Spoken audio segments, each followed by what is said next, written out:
রোজা শুরু করবেন কোনখান থেকে, শেষ করবেন কোথায় গিয়ে? সফরে প্লেনে যখন চলবেন তখন আপনার রোজার অবস্থা কি হবে? যদি দেশে যান তখন কি হবে? অসুস্থ হলে কি হবে? কিভাবে রোজা রাখবেন, কিভাবে রোজা ভাঙবেন, তারপরে কখন শুরু হবে, কখন কি হবে ইত্যাদি বিস্তারিত বিবরণ। রোজার মতো করে এত অন্য কোন ইবাদতের ব্যাপারে আল্লাহ এতটা বলেন নাই যতটা বলেছেন রোজার ব্যাপারে। তাহলে নিশ্চয়ই বুঝতে পারছেন রোজাটা অত্যন্ত গুরুত্বপূর্ণ ইবাদত। সবটাই গুরুত্বপূর্ণ, কিন্তু রোজাটা আল্লাহর কাছে বেশি গুরুত্বপূর্ণ। সুবহানাল্লাহ। আচ্ছা, বেশি গুরুত্বপূর্ণ কেন সে কথা কি বলবো? অবশ্যই বলবো। বেশি গুরুত্ব এই কারণে, আল্লাহ পাক বলেছেন, এটা হচ্ছে হাদিসে কুদসি। আল্লাহ পাক বলেছেন, আস-সাওমু লি ওয়া আনা আজজি বিহি। অন্য রিওয়ায়াতে এসেছে ওয়া আনা উজজা বিহি। আস-সাওমু লি, রোজা হলো আমার জন্য। কে বলতেছেন বলুন তো? আল্লাহ পাক বলছেন রোজা হচ্ছে আমার জন্য, রোজার পুরস্কার আমি দেব। অন্য বর্ণনায় এসেছে রোজা আমার জন্য আর রোজাদারের পুরস্কার আমি আল্লাহ নিজেই পুরস্কার। সুবহানাল্লাহ, সুবহানাল্লাহ।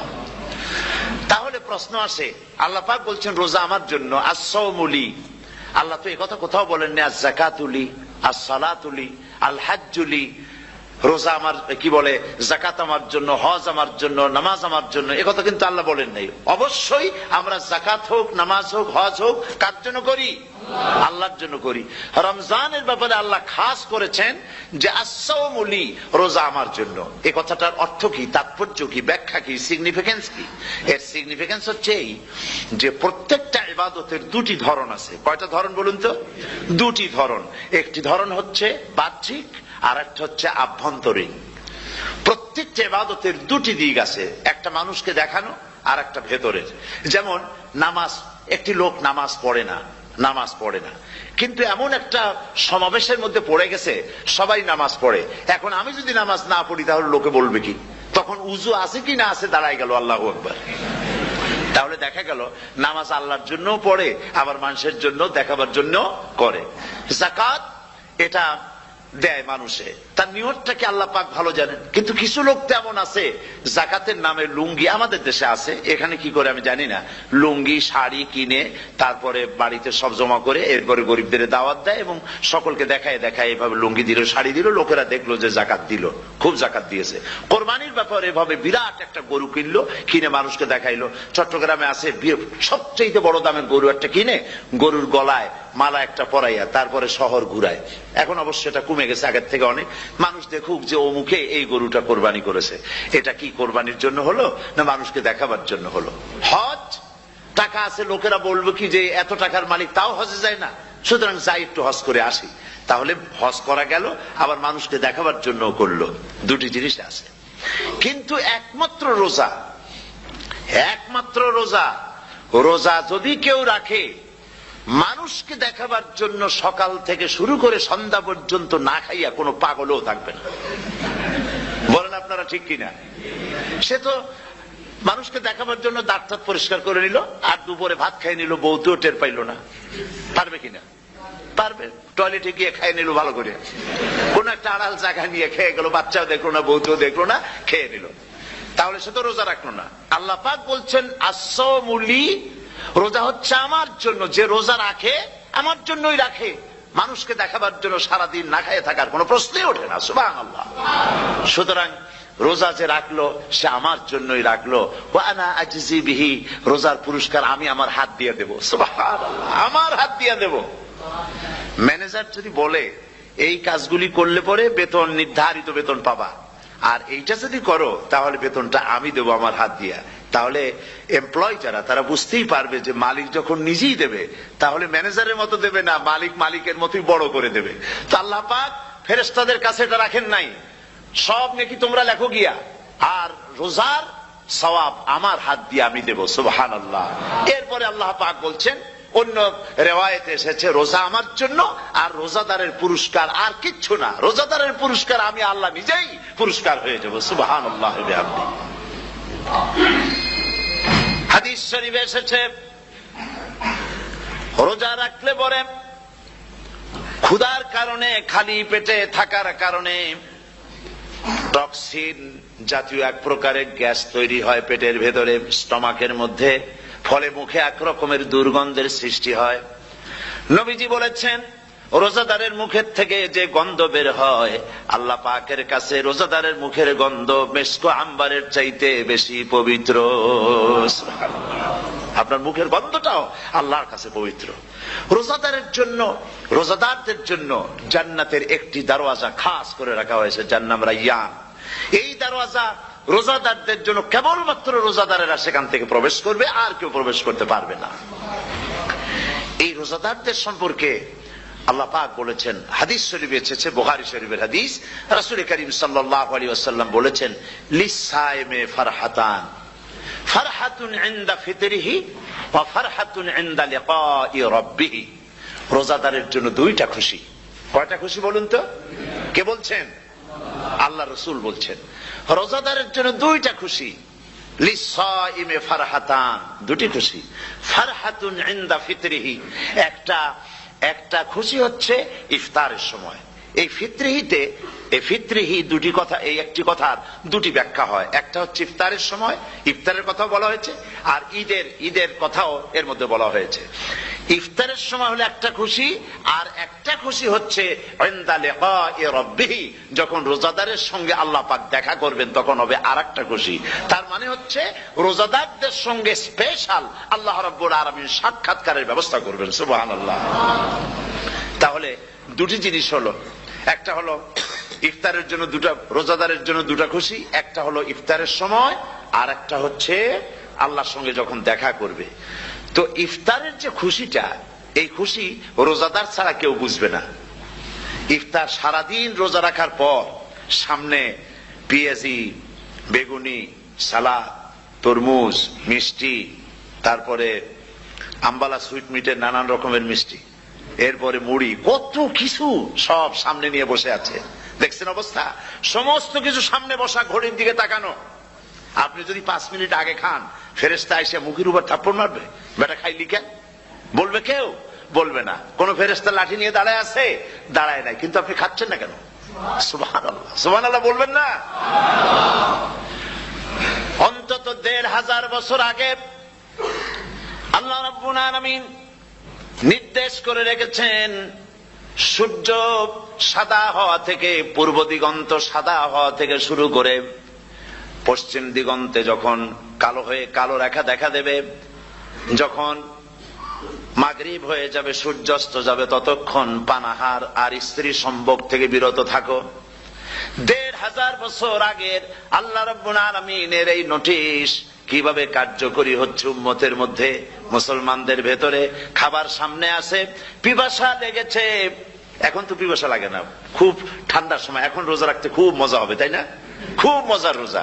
কিন্তু এই রোজা যখন জুন মাস আর জুলাই মাসে আসবে, তখন টের পায় মানুষ রোজা কাহাকে বলে। প্রচন্ড পিপাসা, সামনে সব খাবার পড়ে আছে, একটা খাবারের দিকে রোজাদারের হাত যায় না, ঘড়ির দিকে তাকায় আর চুপ করে বসে বসে আল্লাহর জিকির করতে থাকে। আল্লাহ কয়, ফেরেশতারা দেখ, এই বান্দা বানাইতে নিষেধ করছিলি, সুবহানাল্লাহ। আল্লাহ খুশি হয়ে যান। রোজাদার অপেক্ষা করতে থাকে, ঠিক যখন কাটায় কাটায় সময়টা এসে গেছে, তখন আল্লাহর নাম করে খুরমা দিয়ে, পানি দিয়ে ইফতার শুরু করে দিল। আল্লাহ পাক খুশি হয়ে গেলেন। এই যে ইফতার, সারাদিন রোজা রাখা ইফতার করায় যে মজা, রোজা রাখলো না এরকম লোকেরাও কিন্তু ইফতার করে, করে না?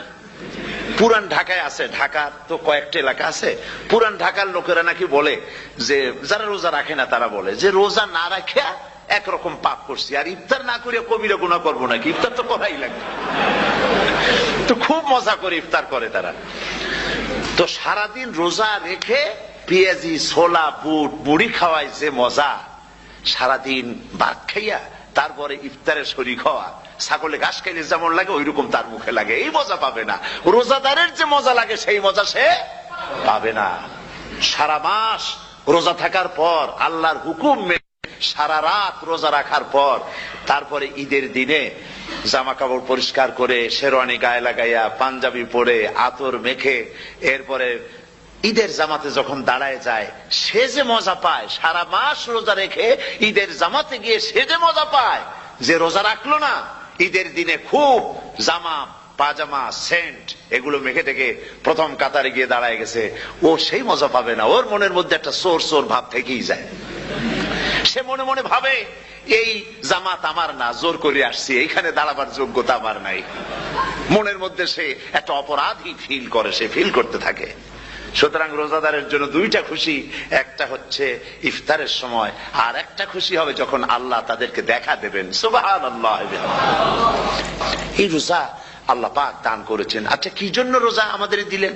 এই জন্য দিয়েছেন যে একটা মাস পৃথিবীর মুসলমানরা না খেয়ে থাকুক দিনের বেলায়, ওই না খেয়ে থাকার যে খাবারগুলি বাঁচবে এগুলি আল্লাহ অন্য কোন এলাকার মানুষদের খাওয়াবেন নাকি?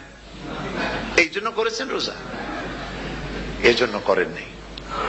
রোজার ফজিলত আল্লাহর নবী বলেছেন, রমজান মুবারকের এত ফজিলত, মানুষ যখন কোন ইবাদত করে আল্লাহ পাক সেই ইবাদতের নেক আমলের সওয়াব 10 থেকে শুরু করে 700 পর্যন্ত বাড়ায় দেন। 10 থেকে শুরু করে 700 বাড়ায় দেন, ইল্লা সাওম, রোজা ছাড়া। নবীজি বলেছেন, রমজান মুবারকে কেউ যদি একটি নফল কাজ আদায় করে, একটি নফল ইবাদত করে, অন্য মাসের একটি ফরজ আদায় করার সওয়াব আল্লাহ পাক নামায় আমলে দিয়ে দিবেন। রমজান মুবারকে কেউ যদি একটি ফরজ আদায় করে, অন্য মাসের 70টি ফরজ আদায় করার মতো সওয়াব আমলনামায় আল্লাহ দিয়ে দিবেন। সুবহানাল্লাহ। এই মাস আমাদের সামনে, আল্লাহু আকবার বলি, আল্লাহু আকবার বলি, আলহামদুলিল্লাহ। এই পবিত্র মাস আমাদের সামনে। এই মাসে এত সওয়াব, নফল হয় ফরজের মতো, আর ফরজ হয় 70টা ফরজের মতো। এত সওয়াব কেন হইল? আমরা না খেয়ে থাকি সেই জন্য নাকি? বলতে পারেন কেন হলো? একটি কারণ, শাহরু রমাদান আল্লাযী উনজিলা ফীহিল কুরআন। সুবহানাল্লাহ বলবেন না? এই রমজান মাস হচ্ছে সেই মাস যে মাসে আল্লাহ রাব্বুল আলামিন কোরআনে কারীমকে নাজিল করেছেন। এই মাসের মধ্যে একটি রাত আছে, খায়রুম মিন আলফি শাহর, যে রাতটি 1000 মাসের চাইতে বেশি গুরুত্বপূর্ণ আল্লাহর কাছে। সুবহানাল্লাহ। একটি রাত 1000 মাসের চাইতে গুরুত্বপূর্ণ। 1000 মাস ক্যালকুলেটর দিয়ে হিসাব করলে দেখা যায় যে 1000 মাসে 83 বছর 4 মাস হয়। তাহলে তার অর্থ কি এই যে একটানা 83 বছর 4 মাস ইবাদত করলে যে সওয়াব হবে, এই রাত্রে ইবাদত করলে সেই সওয়াব হবে? হতে পারে, এরকম হতে পারে, কিন্তু ব্যাখ্যাটা কি? ব্যাখ্যাটা হচ্ছে, আরবিতে আলফুন শব্দ দিয়ে 1000 বোঝানো হয় না।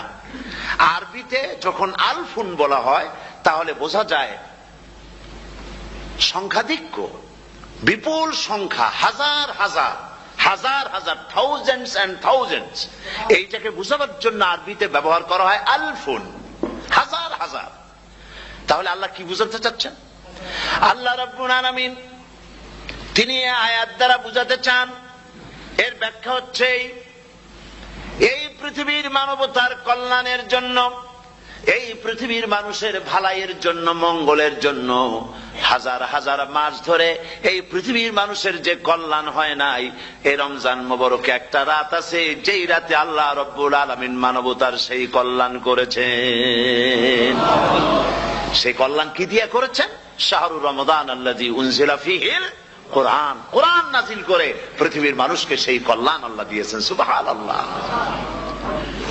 বন্ধুগণ, কোরআন, কোরআন কি নিয়ামত আমাদের কাছে! সেই নিয়ামতকে আমরা চিনলাম না, আমরা বুঝতে পারলাম না কত বড় নিয়ামত আল্লাহ আমাদের দান করেছেন। এই কোরআন যেন আপনি শুনতে পারেন, পড়তে পারেন, বুঝতে পারেন, সেই জন্য আল্লাহ রাব্বুল আলামিন শরিয়াত কি সুন্দর ব্যবস্থা করেছে।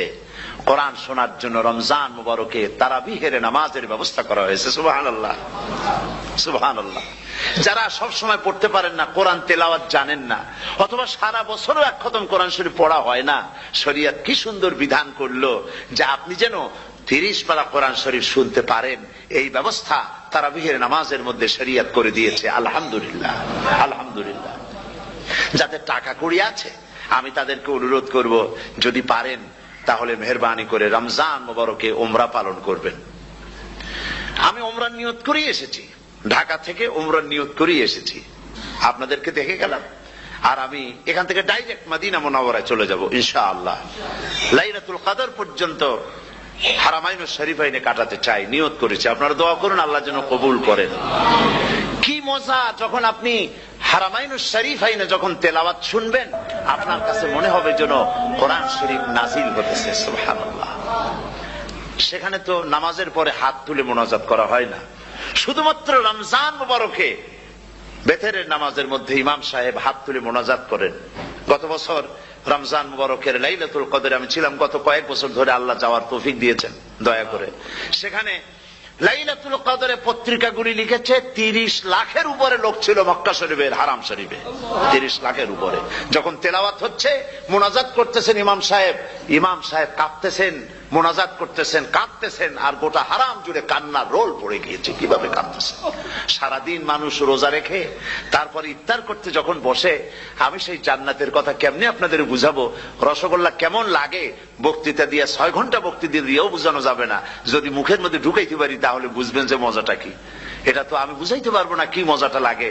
সারাদিন রোজা রাখার পর সমস্ত লক্ষ লক্ষ মুসল্লিরা বসে আছে মক্কা শরীফে, কাবা শরীফ সামনে, এখানে বসে আছে। রোজাদারের সামনে আছে জমজমের পানি আর মদিনা মুনাওয়ারার খুরমা। আল্লাহর ঘর সামনে, জান্নাতের থেকে আর কাকে বলে? সুবহানাল্লাহ। আর মসজিদে নববীর ভিতরে মদিনার আকর্ষণ কাশাস আলাদা। মদিনা শরীফের আপনাকে যদি পাইয়া যায় কোন আরব, কোন মাদানী, আপনারা ছাড়বেই না, আদর করে পাশে বসাবে। তোমারে আমি এই জিনিস খাওয়াবো, এইটা দিয়ে ইফতার করাবো, আমার কাছ দিয়ে তুমি উঠতেই পারবে না। আপনাকে জোর করে বসায় দিবে মসজিদে নববীতে, রিয়াদুল জান্নাহ, রাসূল করিম সাল্লাল্লাহু আলাইহি ওয়াসাল্লামের কবর শরীফের কাছে বসে আপনি ইফতার করতেছেন। কত বড় নসিব! সেই জন্য আমি বলি, হলিডে করার জন্য আমেরিকা, সিঙ্গাপুর, হাবিজাবি এই সমস্ত ঘুরে কোনো লাভ নাই। হলিডে করতে চান, রমজান মুবারকে চলে যান হারামাইন শরীফাইন, মদিনা আল মুনাওয়ারা, মক্কা আল মুকাররমা। কপাল খুলে যাবে, জিন্দেগীর সমস্ত গুনাহ খাতা আল্লাহ পাক মাফ করে দিবেন। রাসূল করিম সাল্লাল্লাহু আলাইহি ওয়াসাল্লাম বলেছেন, রমজান মুবারকে যে উমরা করলো সেজন্য হজ আদায় করলো। সুবহানাল্লাহ। অন্য রিওয়ায়াতে এসেছে, যে ব্যক্তি রমজান মুবারকে উমরা করলো সেজন্য আমার সাথে হজ আদায় করলো। সুবহানাল্লাহ। তো বলতেছিলাম যে কোরআনে কারীম হচ্ছে একটি বিরাট নিয়ামত। এই নিয়ামত শোনানো হয় রমজান মুবারকে। আমি এবার এসে খুব খুশি হলাম একথা শুনে যে ইস্ট লন্ডন মসজিদ তারা একটা ব্যবস্থা করেছে, সুন্দর একটা রেডিও তারা আবিষ্কার করেছে। না কি করছেন আপনারা? ট্রান্সমিটার তৈরি করেছেন। ওনারা ওখানে রেডিও বিক্রি করেন। আপনারা বহুটা খরচ করেছেন, তারা হাজার হাজার পাউন্ড খরচ করে টাওয়ার বানিয়েছেন এবং একটা ফ্রিকোয়েন্সি তারা নিজেরা নিয়েছেন, আর রেডিওগুলি 125 পাউন্ড করে ওনারা দিচ্ছেন খরচ হিসেবে। এইটা যারা নিয়ে যায় ঘরের মধ্যে বসে তারাবিহের তেলাওয়াত তারা শুনতে পাবেন। মহিলারা অনেক সময় আসতে পারেন না, মহিলারা ঘরে বসে শুনতে পারবেন। ওই ইস্ট লন্ডন মসজিদে যত ওয়াজ হবে, তেলাওয়াত হবে, নামাজ হবে, আজান হবে, ওয়াজ হবে, জিকির হবে, সব আপনার ঘরে বসে আপনি শুনতে পারবেন। আল্লাহ রাব্বুল আলামিন এই ইকদামকে, এই পদক্ষেপকে আল্লাহ কবুল করুন, সবাই বলেন আমিন। এবং প্রত্যেকের ঘরে ঘরে এই রেডিও পৌঁছে যাক, আমরা বলি আমিন। আল্লাহ যেন কবুল করেন। আপনি ঘরে বসে মসজিদের সমস্ত প্রোগ্রাম পেতে পারবেন। আর কি সুন্দর, সেখানে যিনি তেলাওয়াত করেন, আজান দেন, আলহামদুলিল্লাহ, তার আজান শুনলে পরে তো মনে হয় যে আমি মক্কা শরীফে চলে গেছি, মদিনায় চলে গেছি। আর তেলাওয়াতও কত সুন্দর, আলহামদুলিল্লাহ। আল্লাহ তার প্রতি রহম করুন, আমরা বলি আমিন। সুতরাং বলতেছিলাম যে এই পবিত্র রমজানুল মুবারক, এটি কি জিনিসটা, কি জিনিসটা বুঝাবার জন্য আমি বলি, যেমন এই ঘড়িটা এটা কেনার পর 2-1 বছর পর এটা ফাস্ট হয় অথবা কি হয়, স্লো হয়ে যায়। তখন এটাকে সারার জন্য আমরা হসপিটালে দেই। হসপিটাল মানে লন্ডন হসপিটাল না, ঘড়িরও হসপিটাল আছে। তো ঘড়ির হসপিটালে দিলাম, ওরা এটাকে দেখে শুনে ওয়াইলিং করে টরে দিল ঠিক মতো। একবার যদি ঠিক করে দিল, আবার আমার 1-2 বছর চললো, আর কোনো ডিস্টার্ব করবে না, ঠিক কিনা? আপনার গাড়ির ইঞ্জিন যদি কোন রকমের অসুবিধা করে, তাহলে গাড়ির ইঞ্জিনকে ওভারহোলিং করতে হয়, ইঞ্জিন ডাউন দিতে হয়। একবার যদি ইঞ্জিন ডাউন দিলেন, ওভারহোলিং করলেন, তাহলে আপনার এই গাড়ি 5-6 বছরের জন্য আর হাত দিতে হবে না। এই কথাগুলি বুঝতে পারছেন কিনা? সারা জীবন, সারা মাস অন্যায় করার পরে, গুনাহ করার পরে মানুষের অন্তঃকরণে কালিমা লেগে যায়। আল্লাহ রাব্বুল আলামিন রমজান মুবারকের একটা ব্যবস্থা করেছেন। ইঞ্জিন ওভারহোলিং এর মতো, ইঞ্জিন ডাউন দেওয়ার মতো আপনার কালকে, আপনার আত্মাকে, আপনার বিবেককে, আমার বিবেককে পরিষ্কার করার জন্য রমজান মাস করে দিয়েছেন। রমজান মোবারকের একটি মাসের কোর্স যদি কমপ্লিট করা যায়, তাকওয়া দিয়া যদি ভরে দেওয়া যায়, তাহলে বাকি 11 মাস আরামসে চলবে, কোনো অসুবিধা হবে না। নবীজি বলেছেন রমজান মুবারকে মাস আসার সঙ্গে সঙ্গে আল্লাহ রাব্বুল আলামিন তিনি জান্নাতের সমস্ত দরজাগুলি খুলে দেন, আর জাহান্নামের সব দরজাগুলি আল্লাহ রাব্বুল আলামিন বন্ধ করে দেন। সুবহানাল্লাহ। আর শয়তানকে শৃঙ্খল দিয়ে বেঁধে ফেলা হয়, শিকল দিয়ে শয়তানরা বান্ধা হয়ে যায়। এই হাদিসটা যখনই শোনাই বিভিন্ন জায়গায়, লোকেরা বিভিন্ন জায়গায় প্রশ্ন করে, হুজুর কোন তো যে শয়তানরে বান্ধা হয়, কিন্তু রমজান মাস তো লোকেরা মদ খায়, মিথ্যা কথা কয়, তাহলে শয়তান বান্ধা থাকলো কেমনে? আমি বলি দেখেন, এরও ব্যাখ্যা আছে। এর ব্যাখ্যা হলো এই, কোন কোন ঘড়ি আছে একবার চাবি দিলে 6 মাস চলে, আর একবার চাবি দিলে 2 বছর চলে, আবার চাবি দিলে লাইফ চলে যায়, এরকমের ঘড়িও আছে। কোন কোন মানুষের শয়তানে এমন চাবি দিছে যে চাবিতে 6 মাস চলে, কোনটায় 10 মাস চলে, কোনটায় বছর চলে। রোজার মাসেও যারা গুনাহ করে শয়তানে এমন চাবি দিছে যে রোজার মাসেও বন্ধ হচ্ছে না। এরা শয়তানের খপ্পরে পড়ে গেছে। আল্লাহ এই চাবি থেকে মুসলমানদেরকে হেফাজত করুন, বলি আমিন। জোরে বলেন আমিন। শয়তান থেকে পানাহ কেউ দিতে পারে না, কোন গভর্নমেন্ট পারবে না। ব্রিটিশ গভর্নমেন্ট পারবে নাকি? American government? কেউ পারবে না। শয়তান থেকে পানাহ দিতে পারে কেবলমাত্র কে? ওই আল্লাহ রাব্বুল আলামিন আমাদেরকে শিখায় দিয়েছেন, শয়তানের ওয়াসওয়াসা থেকে আমার কাছে পানাহ চাও। আউযু বিল্লাহি মিনাশ শাইতানির রাজীম। বিতাড়িত মরদুদ শয়তানের ওয়াসওয়াসা থেকে পানাহ চাই, আল্লাহর কাছে পানাহ চাও। আল্লাহ পাক বলেন আমি পানাহ দিতে পারি শয়তানের ওয়াসওয়াসা থেকে। শয়তান থেকে আশ্রয় একমাত্র সিকিউরড, নিরাপত্তা পেয়েছেন আল্লাহর পয়গম্বরেরা। সুবহানাল্লাহ। আম্বিয়া আলাইহিমুস সালাম তারা আল্লাহ কর্তৃক নিয়ন্ত্রিত, শয়তানের ক্ষমতা নাই পয়গম্বরদের কাছে যাওয়া। চতুর সীমানার ভেতরে শয়তান প্রবেশ করে কোন নবীকে ওয়াসওয়াসা দিতে পারবে না, বলি সুবহানাল্লাহ। এই জন্য শয়তান থেকে বেঁচে যাওয়া, শয়তানের ওয়াসওয়াসা থেকে বাঁচা খুবই কঠিন। সেই জন্য আল্লাহ পাক বলছেন শয়তানকে বেঁধে রাখা হয়, জান্নাতের সমস্ত দরজা খোলা, জাহান্নামের সমস্ত দরজা বন্ধ হয়ে যায়। এই নিয়ামতের মাস আমাদের সামনে। প্রত্যেকটি যখন কোন ওয়ার্কশপ হয়, তো ওয়ার্কশপের জন্য এক একটা কি বলে সিলেবাস থাকে। রমজান মুবারক একটা ওয়ার্কশপ। এই ওয়ার্কশপের মধ্যে একটা সিলেবাস আছে, সেই সিলেবাসের নাম হচ্ছে কোরআন। কোরআন কোরআন কোরআন নাজিলের মাসে আমরা কি কোরআন তেলাওয়াত করি? বলেন। রোজা হচ্ছে, হাদিস শরীফের মধ্যে বলা হয়েছে আস-সাওমু জুন্নাহ, রোজা হচ্ছে ঢাল। রোজা কি কন্ত? ঢাল। বোঝেন তো ঢাল কি? প্রোটেক্টর। আপনি জিহাদের ময়দানে, যুদ্ধের ময়দানে নিরাপত্তার জন্য, বাইরের থেকে আক্রমণকে ফিরাবার জন্য কি ব্যবহার করেন? ঢাল ব্যবহার করেন। রোজা হচ্ছে ঢাল, শয়তানের সমস্ত আক্রমণ থেকে বাঁচার জন্য রোজা হচ্ছে ঢাল। রোজার দিনে কেউ যদি আপনার সাথে ঝগড়া করে, তাহলে রাসূল বলেছেন তুমি বলো, তুমি ঝগড়ায় প্রবৃত্ত হবে না। তোমার সাথে যদি কেউ ঝগড়া করে, তুমি বলবে ইন্নী সাইম, আমি রোজাদার। আমি তোমার মতো ঝগড়া করতে আমিও পারি, আমি তোমার মতো গালাগালি দিতে পারি, কিন্তু আমি দেব না, ঝগড়াও করব না, গালিও দেব না, মারামারিও করব না, কারণ আমি রোজাদার। সুবহানাল্লাহ। রোজা আপনাকে গুনাহ থেকে বাঁচায় দেবে। দেখেন রোজা কিভাবে গুনাহ থেকে বাঁচায়। মিথ্যেবাদী, মিথ্যেবাদী সারাক্ষণ মিথ্যে কথা বলে, কিন্তু রোজার মাস আসছে। এখন মিথ্যাবাদী যারা, তাদের ঘনিষ্ঠ লোকদের কাছে শুনেছি যে তারা বলে, যদি কোনো লোক দিনের বেলা আইসা যায় আর এমন কথা, যে কথা বলতে গেলে মিথ্যা বলা ছাড়া উপায় নাই তার জন্য, সে তখন বলে ভাই তুমি তো অসময় আসছো, এখন আমি খুব ব্যস্ত, আই এম ভেরি বিজি, তুমি রাত্রে আসো। কথা বুঝতে পেরেছেন তো? রোজা হচ্ছে কি? রোজাটা কি বলে? ঢাল। কোন মেয়ে লোকের দিকে চোখ পড়লো, আহা আমি তো রোজাদার, চোখকে সাথে সাথে নিচে নামায় ফেললো, গানের আওয়াজ আসলো, আমি তো রোজাদার, সে গানটা শুনলো না। কাজী সমস্ত গুনাহ থেকে বাঁচার জন্য রোজা একটা বিরাট হাতিয়ার। সুবহানাল্লাহ। এই মাসে আল্লাহ রাব্বুল আলামিন এই মাসটা, এই রোজাটা কেন দিয়েছেন? লাআল্লাকুম তাত্তাকুন, ইয়া আইয়ুহাল্লাযীনা আমানু কুতিবা আলাইকুমুস সিয়ামু কামা কুতিবা আলাল্লাযীনা মিন ক্বাবলিকুম লাআল্লাকুম তাত্তাকুন। হে বিশ্বাসীরা, তোমরা যারা ঈমান এনেছো, শোনো, আমি রোজাকে তোমাদের জন্য ফরজ করেছি, যেমন করে ফরজ করেছিলাম তোমাদের পূর্বপুরুষদের উপরে। রোজা শুধু আমাদের উপরে ফরজ হয়েছে তা না, আমাদের আগে যারা যেসব নবীরা আসছিলেন তাদের উপর রোজা কি ছিল? ফরজ ছিল। সুতরাং এই রোজা তোমাদের উপরে ফরজ, এই জন্য লাআল্লাকুম তাত্তাকুন, যাতে করে তোমরা কি হতে পারো? পরেজগার হতে পারো। কি হতে পারো? পরেজগার, মুত্তাকি হতে পারো, আল্লাহকে ভয় করতে পারো। একমাত্র আল্লাহ